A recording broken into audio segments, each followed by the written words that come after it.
Praise the lord.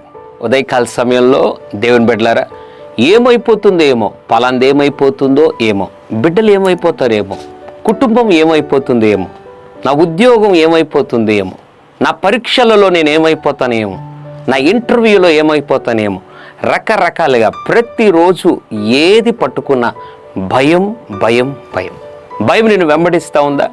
ఉదయకాల సమయంలో ప్రభు అంటున్నాడు, మొట్టమొదటిగా నీ భయమును విడిచిపెట్టు. దేవుడి ఉదయకాల సమయంలో ఒక మాటను జ్ఞాపకం చేయాలని ఆశపడుతున్నాడు. యెహోషువ గ్రంథం 1వ అధ్యాయం 9వ వచనం, నిబ్బరము కలిగి ధైర్యముగా ఉండుము. ఎంత అద్భుతమైన మాట! దేవుడు మోషే గారి తర్వాత యెహోషువతో అంటున్నాడు, యెహోషువ నిబ్బరము కలిగి ధైర్యంగా ఉండు. అంటే అర్థం ఏంటి? నువ్వు ధైర్యంగా ఉండు, ముందున్నవన్నీ నేను చూసుకుంటాను. ఉదయకాల సమయంలో ప్రభు నీతో మాట్లాడుతున్నాడు. అప్పుల గురించి భయపడద్దు, వ్యాధుల గురించి భయపడద్దు, కష్టాల గురించి భయపడద్దు, జరిగిన అవమానమును గురించి భయపడద్దు. నిబ్బరము కలిగి జరిగిపోయింది ఏదో జరిగిపోయింది, ధైర్యంగా ఉండు.